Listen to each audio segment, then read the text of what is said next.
many fronts is still to be done, and it is being done. On the implementation of rule of law, there are improvements on it, but still the delay in an offence being committed and its ultimately denouement is rather considerable even today. Those delays even lead to recoveries which are not up to mark, and recoveries remain a major area of concern. This is again a work in progress. The transaction costs have come down dramatically in the secondary market, but in the primary market the transaction cost still remains pretty high, and that is a cause of worry, although all the initiatives which have been taken has brought down the transaction cost in the primary market also considerably, but still going to the primary market is not an easy decision because it is considered to be a very high cost option. Shadow markets, this is really a difficult area. Despite of hundreds of orders, you see the shadow markets being so shadowy. They keep on shifting forms, they keep on getting metamorphosed, they keep on going from one legal form to another legal form. Wherever they are rounded, they leave that area and they adopt new shapes. And so this is an area which is never finished. On transparency, we were very keen on transparency. So wherever we felt that something should have been disclosed, it has not been disclosed. So we went with the hammer and down on it, and we made the disclosure there. So what happened? So the disclosure documents that swelled up to 100 pages, 200 pages, 500 pages, 1,000 pages. The font size came down from 12 to 10 to 8, whatever. So by the time we had so much material, so much information that we knew what to do with that information, and where is the best place to hide information? More information. If you hide information in more information, it is very hidden. You will never know. So this is one area which is absolutely important, and I am sure that governments are working on this issue assiduously.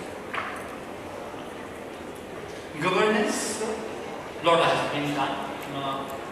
There was a time, quarter century back, definitely, that it was thought that insider trading was the way to trade. If you didn't have insider information, you were doing this market.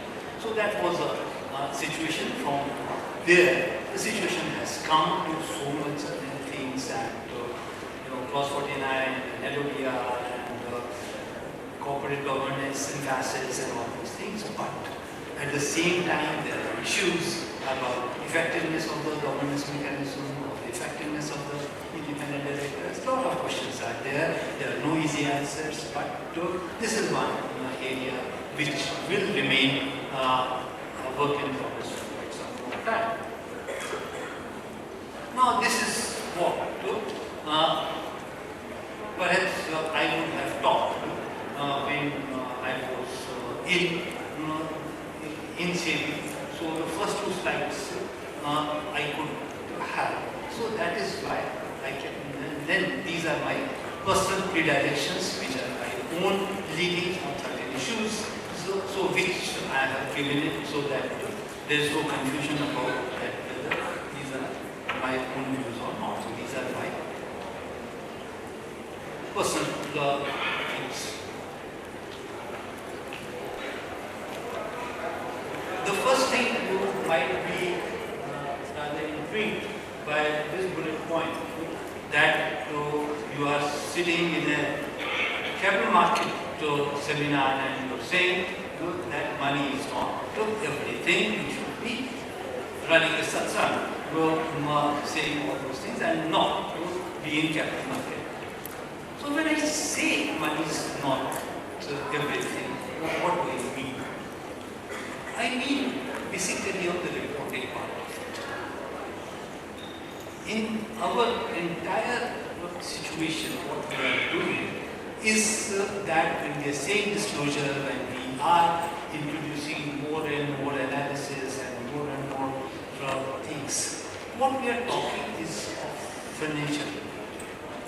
But a company is much more than its financial reports. It's much more than its balance sheet, profit and loss account and cash flow.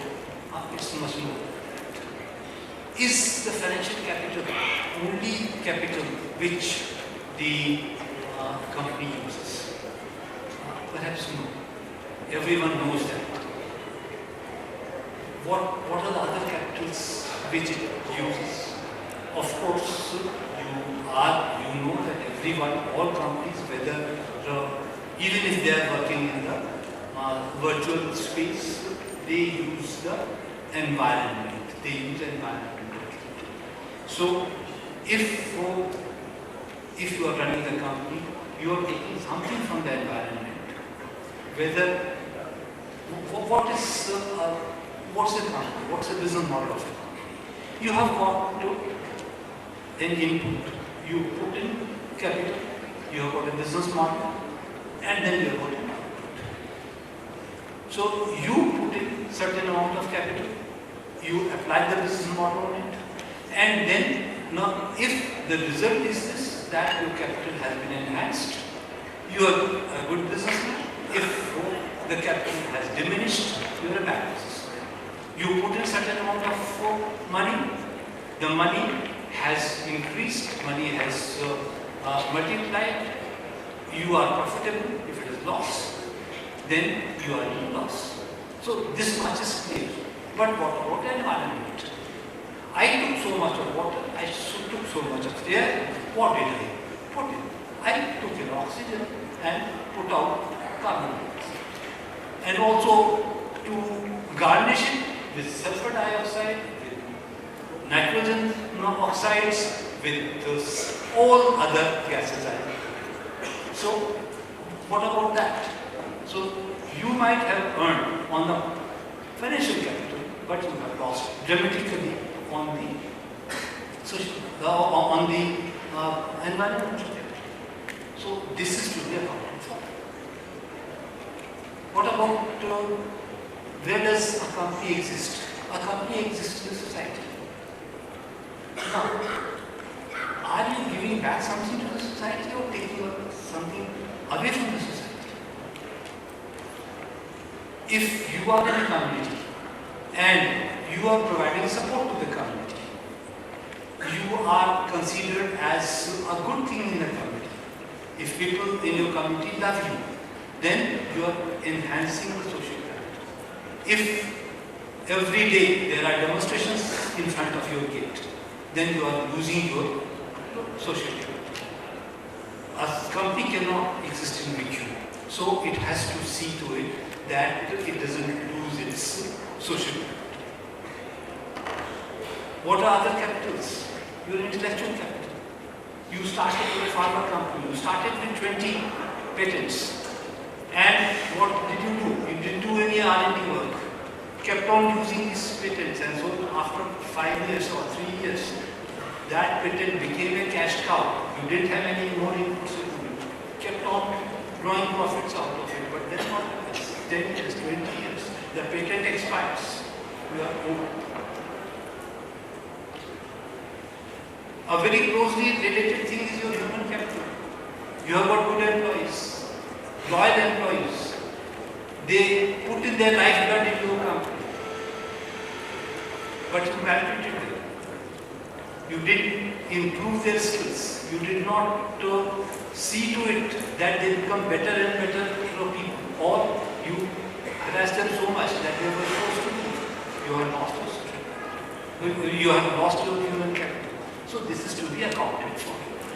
And last, what we say is called something known as a manufacturing capital. What's a manufacturing capital? It can be your own plant and machinery, or it may be something which has been made by hand and it is still in the public domain. For example, I'll take the example of a company which is an export-oriented company, it is nearby a port, and there is a road which connects to the plant to the port. And you use your trucks for transporting your goods. You will save definitely a lot of money if our truck rated for 10 ton is loaded with 25 tons.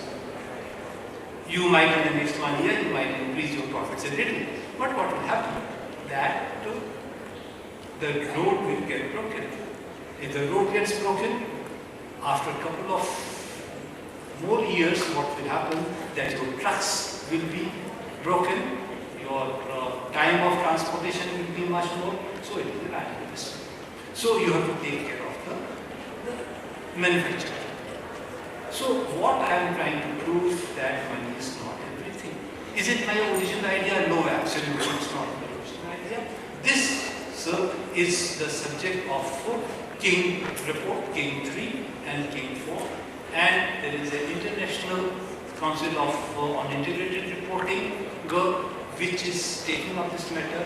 I would request everybody to go to ICSI website and look at the integrated reporting. SEBI has also made this integrated reporting as one of the formats in which the sustainability report can be made.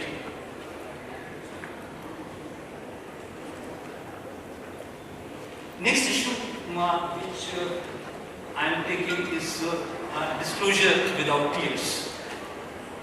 What do you mean by disclosure? We are a disclosure-based regime and we have to go for more. And when we were there, what I saw was that look at SAST regulation 738, whatever, all those regulations, insider trading regulations on disclosure. Hundreds and hundreds of people, wittingly, unwittingly, they kept on going. You keep on issuing show cause notices to them, keep on punishing them, you waste no time, and everybody else is dead. Now the question is this, that is it a useful employment of regulatory time and energy and talent? In my opinion, no. Why? Because I am of the opinion that once I have made something into public domain, it is the responsibility of the public authorities to pick up that thing and let everybody use the same thing.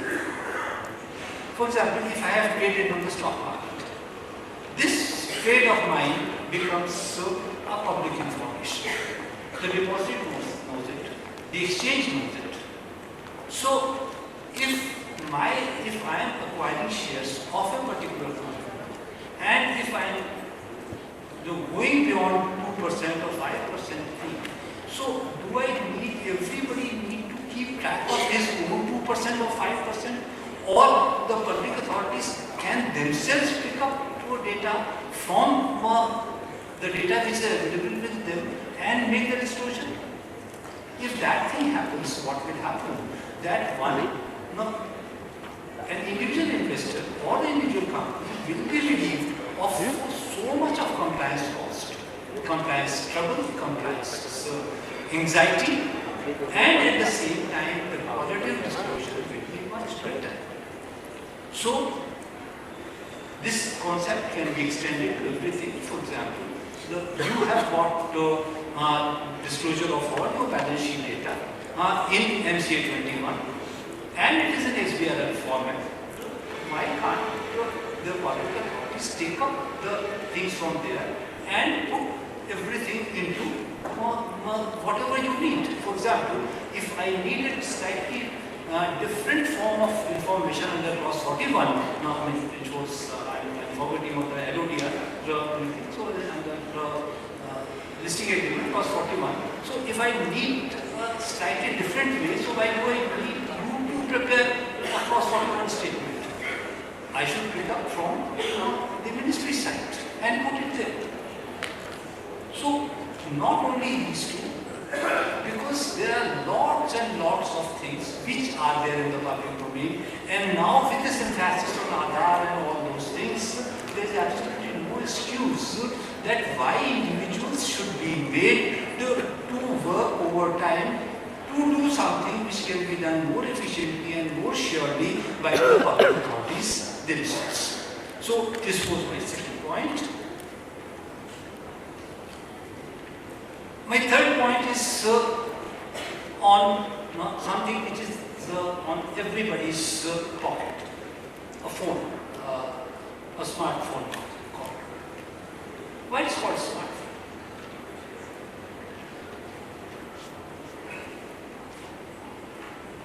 It is smartphone because it uses absolutely highest level of ingenuity, electronics, complexity inside that small box. But the face of it is so simple that a toddler, a 1-year child, 1.5-year-old child is able to operate it. That is why it's called smart. That is why if I am a regulator, I need to be, if I am a government, if I am a regulator, I need to be a smart regulator. I know, I have been in this business for a long time, I know, I appreciate that things are complex. I must understand the complex thing, but the public face of mind should be simple.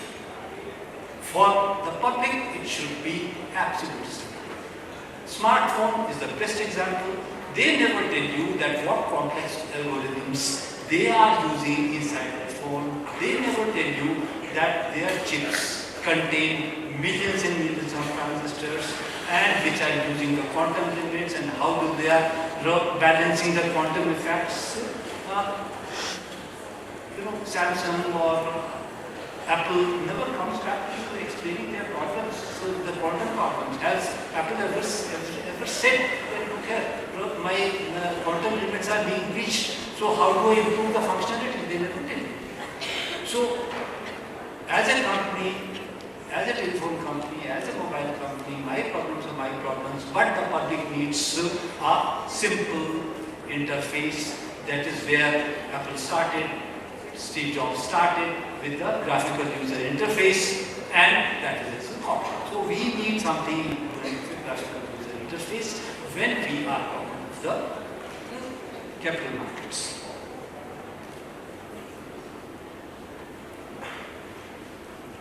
Again, personal predilection, the cleanliness is next to godliness. What do I mean by cleanliness? There are a lot of things which we have tried to clean. There are malpractices, there are desirability, this and all those things there. But where are other things where I need to clean? Definitely, they say that sunlight is the best disinfectant.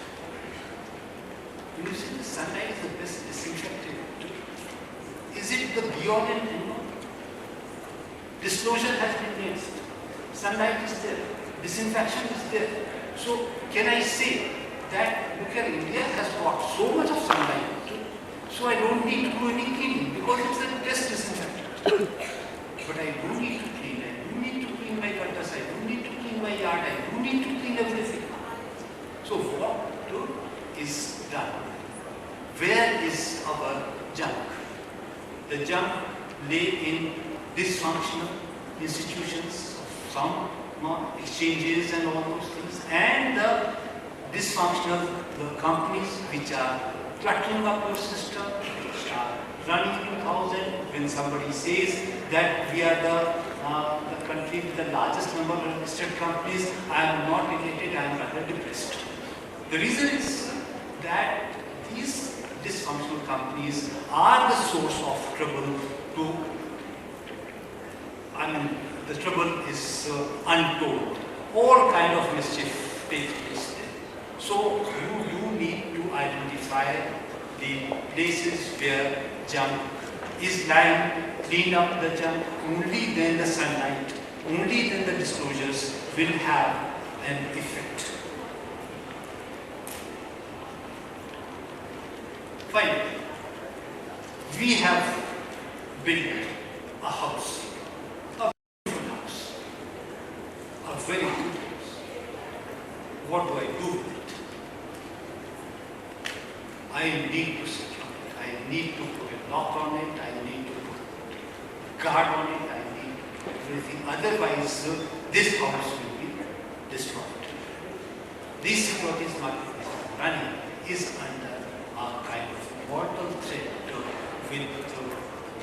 because willy-nilly, we have no choice on it. We have gone digital, we have gone electronic, and we are suffering from huge cyber security threats. This is not something for which lip service can be paid.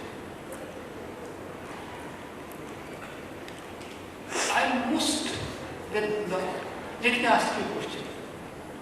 That you must have heard of musk deer, Kasturi hill. It is having musk in its navel, and it smells so beautiful, and the entire jungle knows where that musk deer is. But it is extremely difficult to hunt it down. If it was easy to hunt it down because of its smell, then it would have been extinct long back. Why? It is difficult for the predators to hunt it down. The reason is that it never repeats a move. It never goes to the same watering hole. It never follows the same path again. Its movements are totally unpredictable. That is why. Now, extend this analogy to us. When I ask somebody that what is about your cyber security, he answers me, oh, we use absolutely the best antivirus software, and I have engaged the best, the most renowned company. The moment you have done it, you are a sitting duck. The reason is this, that if you have got the best known antivirus software, if you have got the best known consultant, then the hacker also knows it. And he exactly knows what are you doing. He exactly knows what are your safety paths. So that is where we have to get out of our best available security system. When something becomes too important, it cannot be left to specialists. It has to come to journalists. Journalists have to put their foot in and say that, look here, information technology is too important to be left to the specialists. The journalists have to come. You have to apply it. You have to come into it. And this is time for notability. You have to take chances of it. The ideas are so many there. If you you just Google it, you will find lots and lots of pathways, biomimetics, this, that, whatever. I'm not a cybersecurity expert, but all I'm saying that we have to get out of our best available antivirus software mentality. That's about all. Thank you so much. I think I've taken so much time.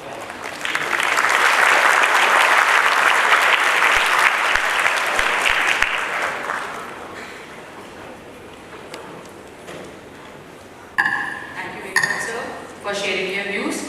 Now I would like to invite the speakers of our technical session 2 on shaping up capital market for New India, the reform agenda. The speakers for our session 2 are Shri Anand Barwaji, Executive Director, Security and Exchange Board of India, Shri Someshekar Sundaramji, Practicing Advocate, Shri Sudhir Basiji, Executive Director, Ketan Group, as a moderator. Sir, I request you to come and deliver your address. Please have a huge round of applause for our first speaker,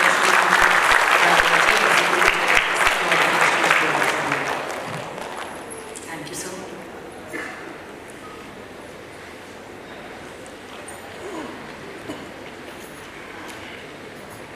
Good afternoon, everyone. Actually, I am still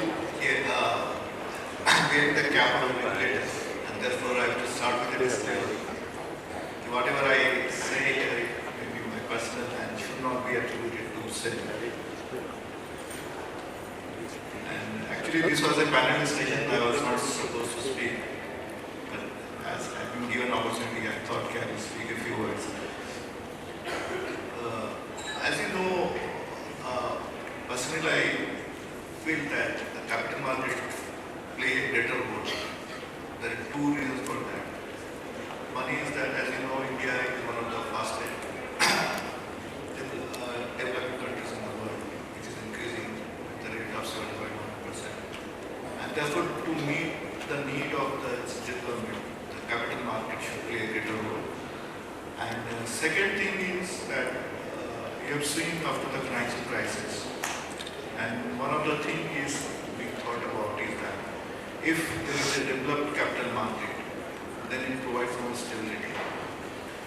And we have seen that as far as the banks are concerned, their model of lending, they borrow short term and then long term, has led to a lot of stress, especially in many countries. And therefore, one of the roles which the capital market has to play is to see this gap is filled by the capital market. And therefore, the role will be the raising capital and raise this capital through the long-term investors like pension fund, insurance companies and all. And so that there is no asset liability mismatch. And I think the capital market will be the better place to provide and to meet this type of funding gap. And especially if you see the figure of 2016-17, about more than 600 companies, they raised more than 6,70,000 crores, and which is much more than the corporate lending by the banks. The banks lending was to the tune of 6,30,000, and it is the first time the capital market, the bond market, if you take the equity market, it is much more than the bank finance to the corporates. And one more thing we have seen that the capital market is going to play a greater role to meet the requirement of all type of issuers, whether it is a startup or new venture or SME. And as you know, in 2011, we came out with a new framework. We call it alternate investment funds. And in 2016-17, these all AIF together, they received commitment to the tune of 84,000 crore commitment, and the fundraise was 40,956 crore. And actual investment made was 35,000 crores. And therefore, you see, as far as this, because this AIF, they mainly invest in unlisted securities. And therefore, there is a mechanism where the companies who cannot directly access the market, and there is a funding need which can be made by AIF. And we have seen SME market where more than 225 companies are listed. And in the previous year, we have seen about 106 IPOs. And 26 IPOs were there which raised more than 300 crore. And about 77 companies which were listed in a SME platform. And therefore, capital market earlier, which was thought to be only for the bigger and good companies, is increasingly meeting the need of the smaller companies. And it is not limited to only this type of companies. And we have also seen the municipalities like Pune, they have raised capital through the capital market. And SEBI, we saw that if the municipalities are subject to the same regulations which are applicable to the corporates, we have no ILDs regulations, it will be difficult. And therefore we came out with a different structure for municipalities which provides for two type of bonds, revenue bond and general bonds. And it is for the first time the Pune, they raised 10 years paper at the coupon rate of about 7%. And there were, and there is through, we have in 2016 laid down a framework for electronic bidding platform, that is known as electronic bidding platform, which both BSE and EC provides. And where the issuer, he can invite biddings from the, through private participant from the qualified institutional bidders. And they received about 21 bidding for the issue of 200 crore, and they could raise, and it was oversubscribed to the extent of 900 crore. And therefore, as I said, the previous year, the bond market, through bond market, more, the corporate raised more than they raised through the bank finance. Similarly, there was one more structure which was provided framework. We call it InvIT, Infrastructure Investment Trust, and Real Estate Investment Trust. For this structure, a new framework for business trust was made, and changes were made in the Income Tax Act, and SEBI came out with the full regulations. And we have seen two issuances which have raised more than 7,000 crore. And there is some one more changes which we are seeing that the market, what is happening, more and more participations from the institutional investors. The mutual fund, they have raised more than about 20 lakh crores. Similarly, PFO, the first time they started participating through ETFs, then NPS, then AIF. Then what is happening actually, depth of the market is increasing with the increasing participation in institutions, and there is a large number of products which is catering need of many type of investors. We have seen in jurisdictions like Japan and Europe, especially in Japan, what is happening, if somebody keeps money in the bank, they have to pay interest. And slowly we will see in India also, because the government in India, they are, as far as the infrastructure developments are concerned, they have adopted the mode of public-private partnership.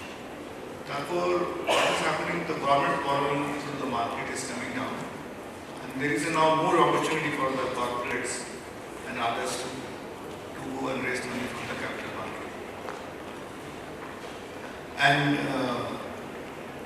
consequently, what is happening, there is a lot of liquidity, and the depositors, they are getting less and less interest from the bank deposits, and therefore they have to see for alternative mode of investment, whether it is a PFO, whether it is a mutual fund, and therefore the capital market has to meet the need of this one. And we have seen product like the two offering in InvIT, which offered a completed infrastructure projects, which are sold to InvIT, and the rate at which it came was about 11%.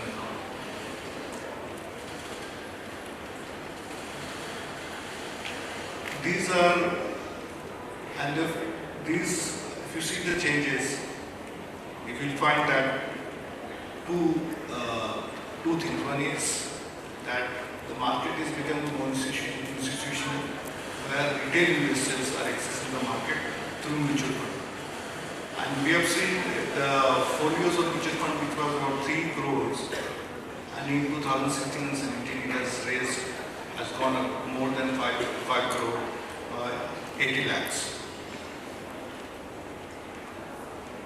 And there is also a lot of trust that if other capital market confidence of the investors, especially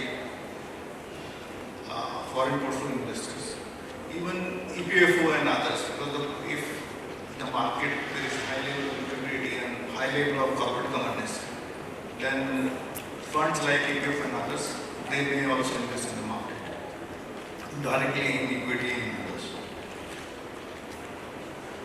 And the whole thrust of the regulation is to increase the market discipline.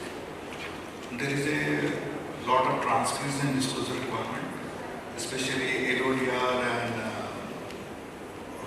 insider trading regulations.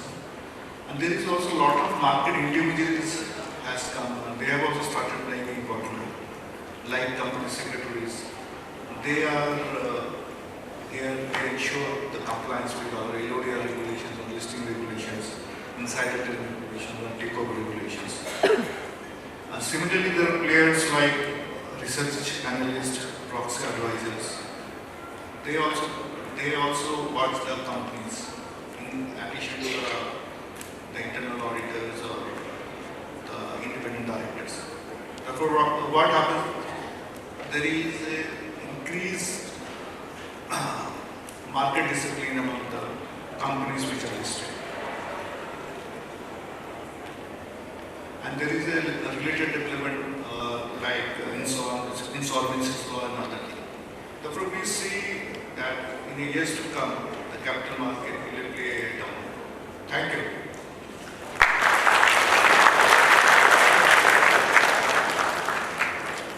Thank you very much, sir, for your insight. Now, I would like to request Shri Sudhir Ji Basi, Executive Director, Ketan Group, to kindly moderate this panel session. So, to you, sir. Thank you. So thank you for this opportunity.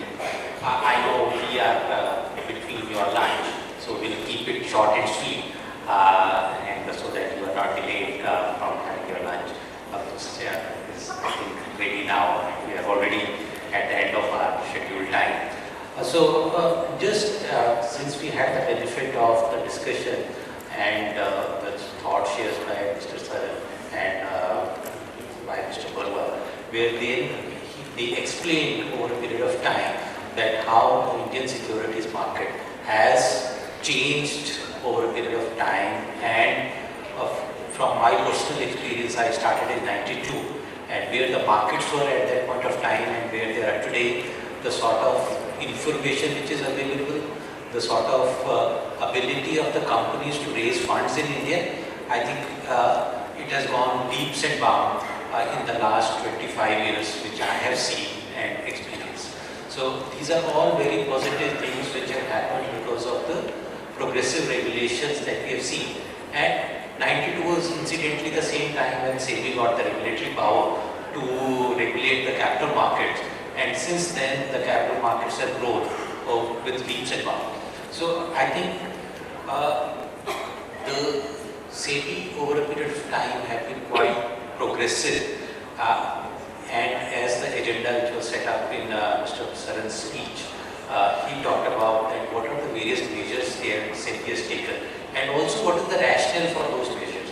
So one of the, and as Mr. Barwa pointed out, there are new instruments which are coming into play, the muni bonds, the REITs, InvITs, etc. So since we have the benefit of Mr. Barwa here, the few items which can be further considered by SEBI as a part of this agenda is that, and something which is quite an issue which all of you face over a period of time. One is that on the one hand, all this pace of regulations which are coming, it is great because this helps the market. But at the same point of time, the persons who have to practice this regulation and follow these regulations are sitting all over the country. And it takes time for people to understand, appreciate, and thereafter apply these regulations in the right way, in the right spirit, and it should be followed. So one thing that SEBI can consider is that how, when the new regulations come, at that point of time, is there a formal mechanism whereby the issues which companies or market practitioners face to implement those regulations, and obviously in the new regulation, there are certain clarifications which are required. If a formal platform can be created in which such sort of question answer can be possible. SEBI in the past for certain regulations have issued an FAQ, but that is more informal channel way the feedback has gone to SEBI, and based on that SEBI has issued the FAQs. That is something which SEBI can consider. The other items on the agenda could be basically in relation to the, as Mr. Saran pointed out in his speech, that there are a number of situations where because of certain minor non-compliance, there is a regulatory action, and in that respect, SEBI came out with that consent mechanism which has helped a lot. But I think there is a scope to fast forward those mechanisms, whereby in those situations where it is just a technical breach of the regulation, there is some delay in reporting, etc.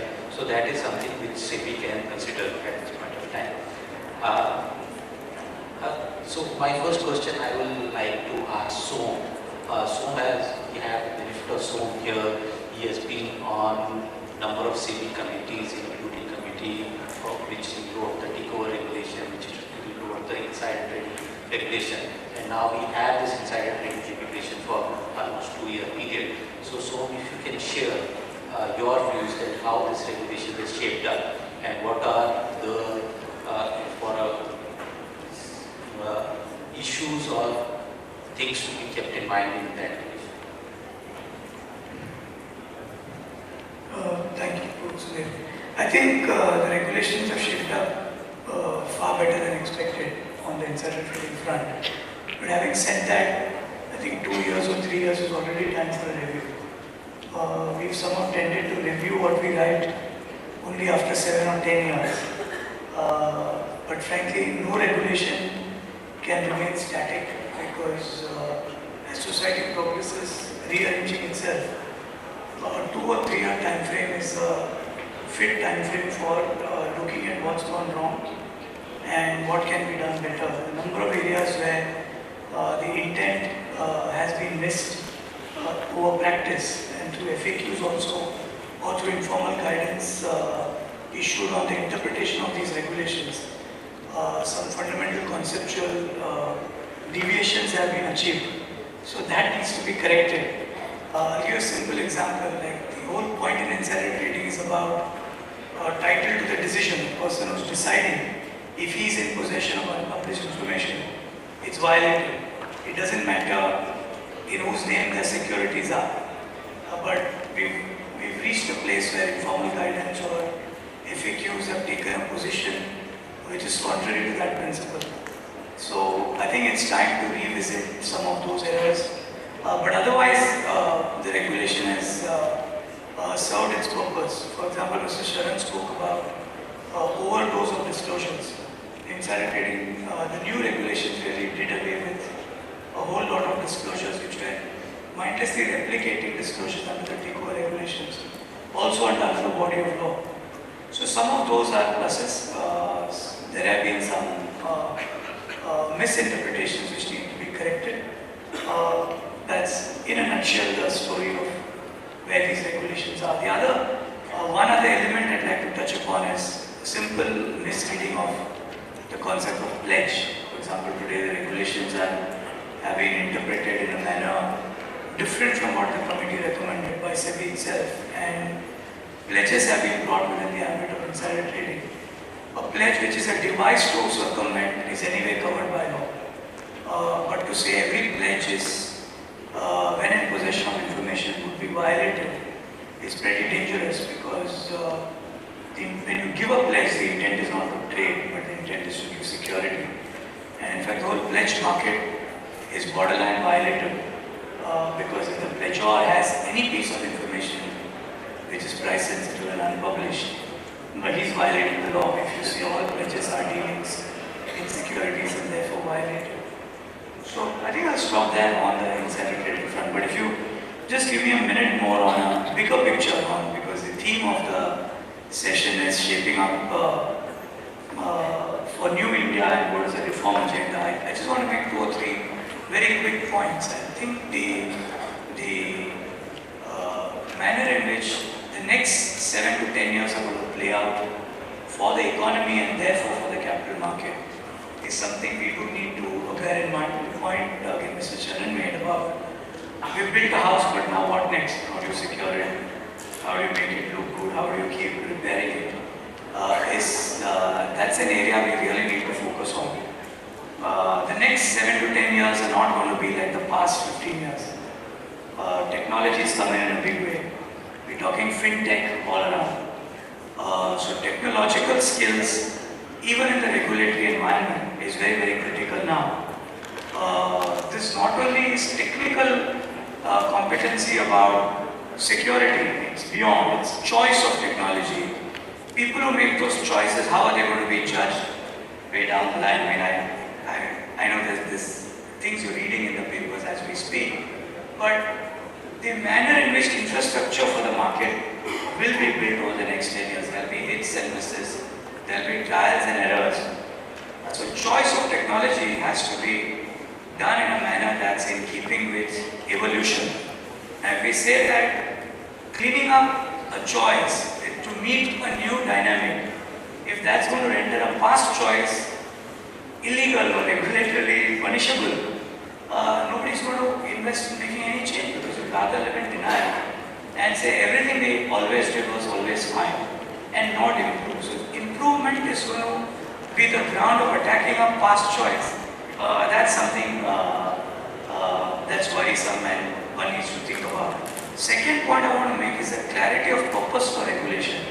Why regulate? What is the problem you're seeking to solve with a regulation? Is a question to ask before a regulation. If we don't, it's a regulation that becomes a problem. And to solve that problem, you write more regulation. And it's a bit of a chasing the tail scenario, which will really bring us down over the next 10 years. The economy is in a shape where we in India can exploit it and grow in competition with other parts of the world. But if we miss that bus now, this opportunity may not come again, and we may get mired in our own regulations and our own laws being an impediment rather than a spur for growth. Finally, I just want to say on the enforcement side, very often we ended up in a space where the battles that are picked are not the best battles that the regulator needs to fight. So again, to take an example on what was said earlier, a whole bunch of enforcement proceedings on disclosure. Disclosure is important. I'm not saying it's not important. But if that's going to bog down the capacity of enforcement and take away enforcement management time away from big picture enforcements like insider trading or significant material areas like takeover regulations or market abuse and market manipulation, we are again going to bog the regulators' future down by dealing with this package which just doesn't add value for the future growth of jurisprudence. So I do think that some degree of enforcement policy of what is, or when do you even start an enforcement? If something looks very big and nice and can get you a headline, do you jump in or do you do a lot more homework and then issue a show cause? Because even today we are finding investigations being done after a show cause. You write an ex parte order, you issue a notice or take an action and then say, okay, I have buckets of dirt, I'll keep throwing it, the defense that comes up to the notice that gets sent out. So effectively the defense is on trial rather than the person leading the trial first doing a quality notice, which is then the notice is on trial. So I think these are 3 areas which I think from a futuristic point of view we should worry about. Leaving aside individual cases, leaving aside individual facts, if you thematically look at the future reform agenda, these are the 3 areas I would highlight. Thank you.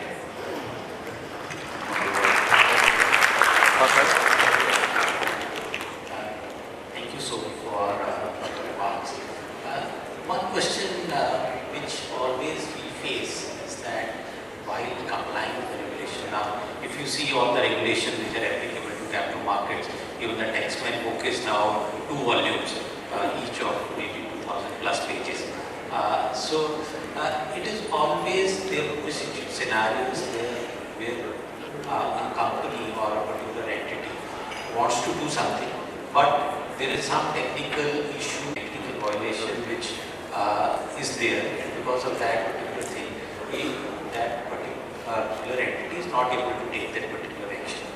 Now, it is a dilemma that as a regulator will always face, that in what situation I can give exemption from that particular requirement, or it is something that people have arranged the affair in such a fashion and now coming to the regulator for those kind of relaxations. And so here I think I can be guided by Mr. Saran that how this dilemma as a regulator you will look at, and I think you are the best judge being a regulator for so many years. I have spoken already too much.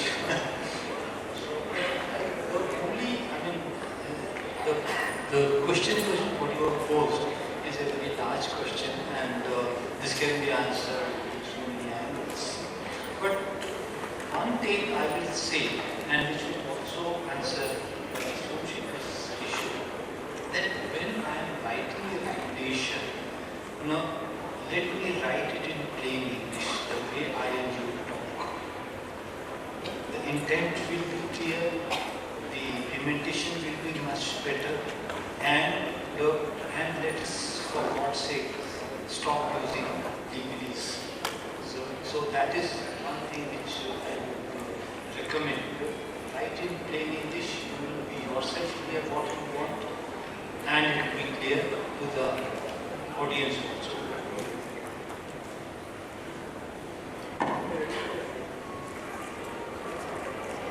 I think we will stop here. If there are any questions from the back, from the audience, we'll have time for 1 or 2 questions.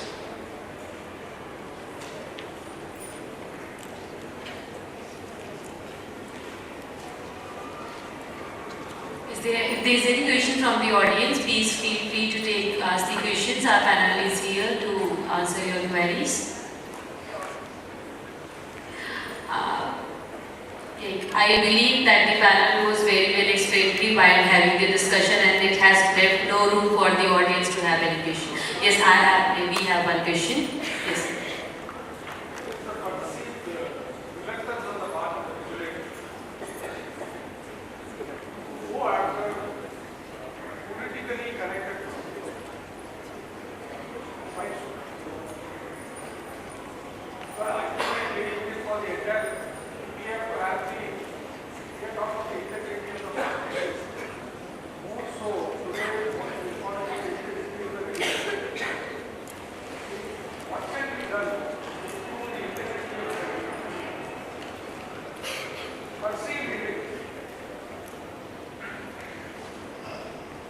I don't agree with the statement which has been made.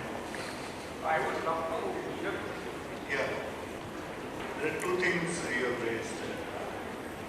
And as far as as you know, as a regulator, we are also subject to, we have not unbridled power.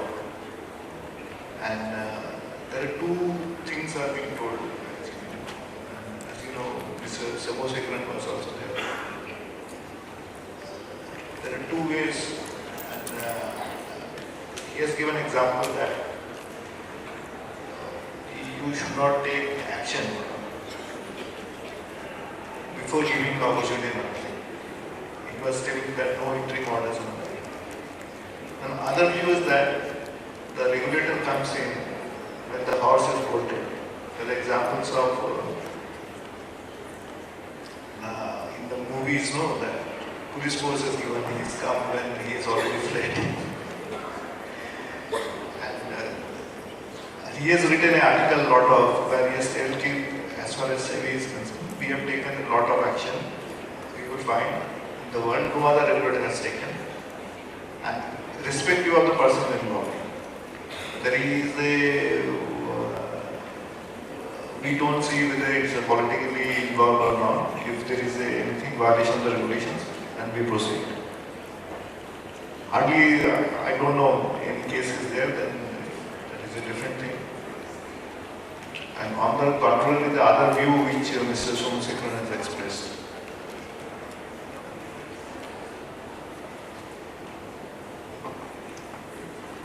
Thank you, sir.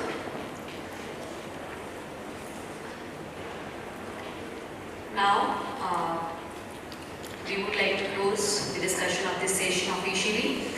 Sir, we are extremely grateful to all of you for sharing your views and insight and apprising the audience present here about the changes that they are taking place in the capital market of New India and how they are shaping the capital market towards the agenda of reducing growth.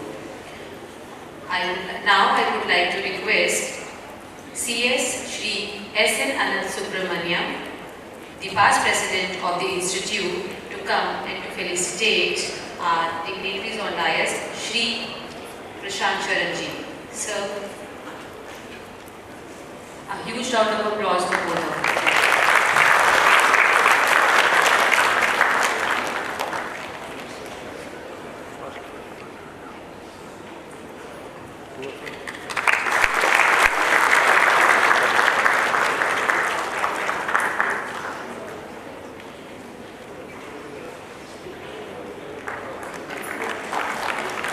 Thank you very much, sir. Now I would request CS Shri Mahavir Ji Lunawat, the Central Council member and the chairman of our Financial Services Committee, to come and to felicitate Shri Anand Barua Ji. A huge round of applause for both of you.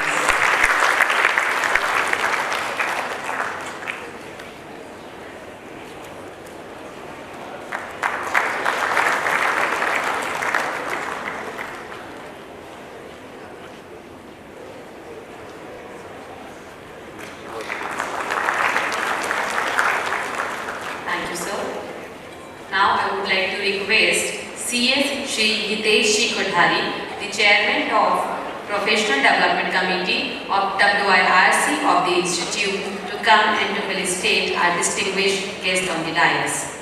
I would request you to facilitate first Shri Someshankar Ji. Thank you, sir.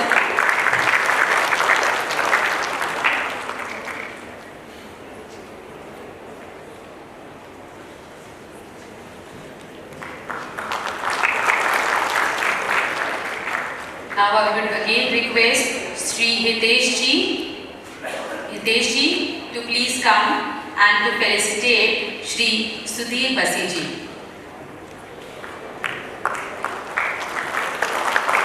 Thank you, sir.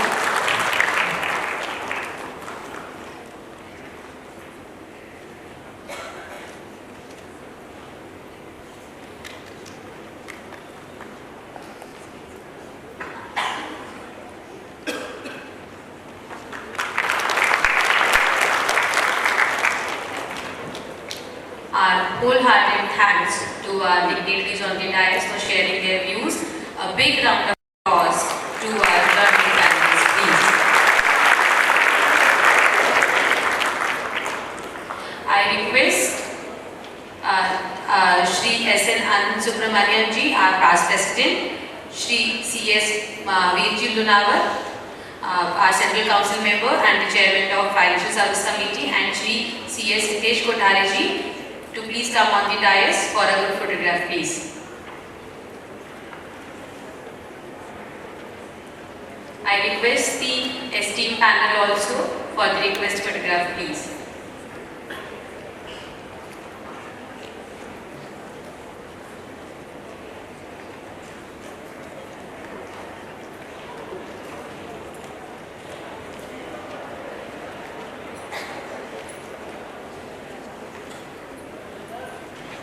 Thank you all. With this, we officially conclude our first and second technical session of this Capital Market Week, and I invite all of you to please join us for lunch and request you all to come back to your seat by 2:40 p.m. sharp so that we can move forward for our third session at 2:45 p.m. Please. Thank you all.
Thank you.